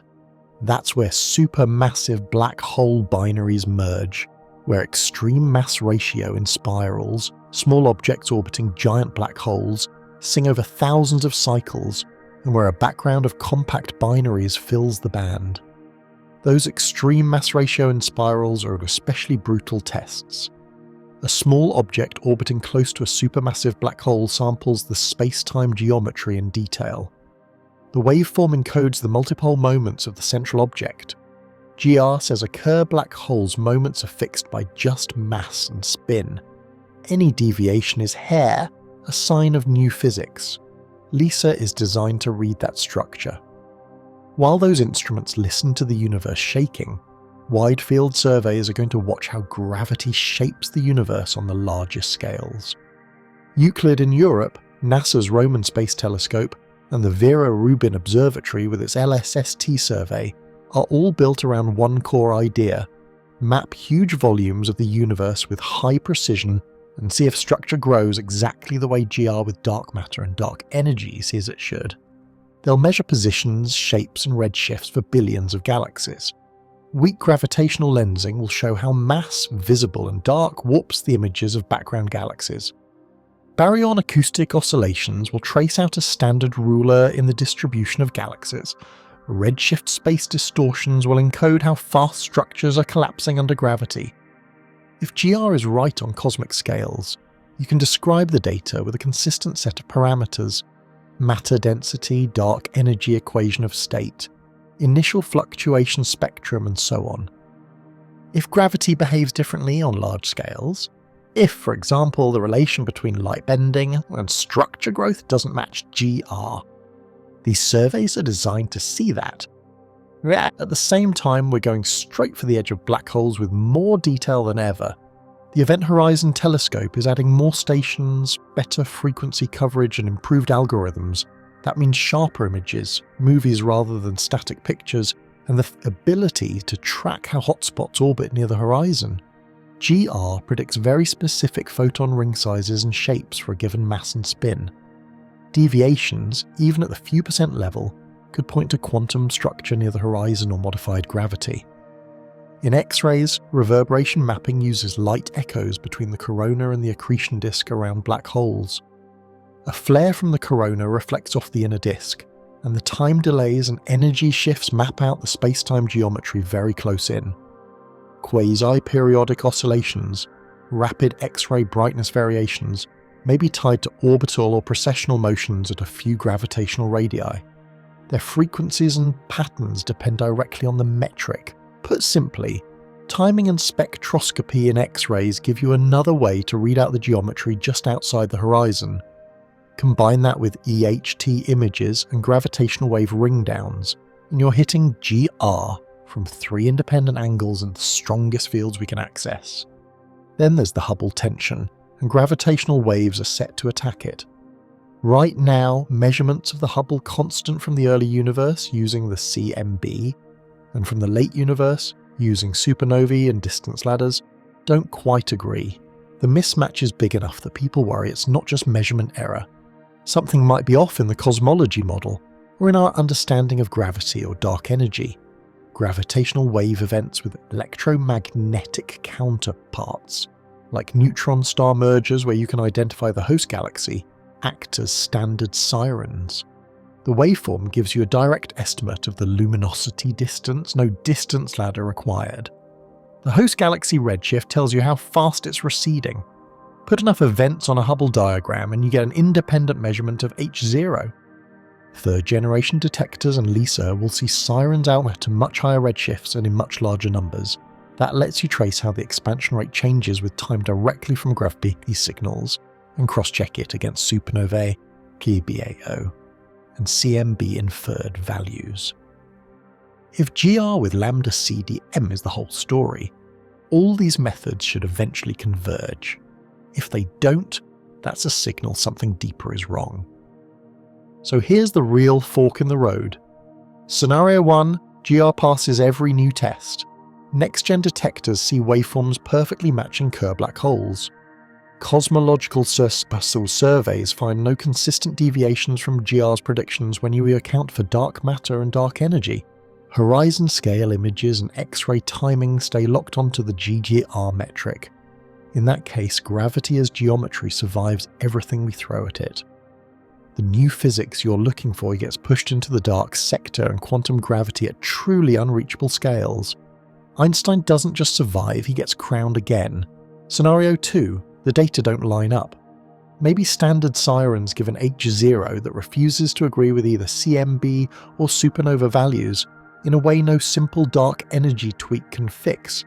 Maybe LISA sees in spirals whose multipole structure doesn't match a Kerr black hole. Maybe Euclid and LSST find that structure grows too fast or too slow compared to GR with any reasonable dark matter model. Maybe EHT images show systematic offsets in shadow size that can't be blamed on modelling. If any of that holds up under scrutiny, you don't just patch GR. You reopen the gravity question from the top. You look for new fields, new symmetries, extra dimensions, or discrete spacetime structure that reduce to GR in known regimes, but differ just enough where the anomalies show up. Either way, the next few decades are not about worshipping Einstein or throwing him out. They're about doing something much more ruthless, using the most precise instruments humans can build to ask the universe, is this really how gravity works? And then believing the answer, even if it makes us rewrite the story again. Because the one thing history has made very clear is this: the moment you think your picture of gravity is complete, some tiny anomaly, Mercury's orbit, a bent starlight measurement, a drifting clock, a weird galaxy rotation curve, shows up and tells you you're not done. This video is for educational or entertainment purposes only, and information provided in the video may be incorrect. Like the video and subscribe to the channel for more such amazing videos.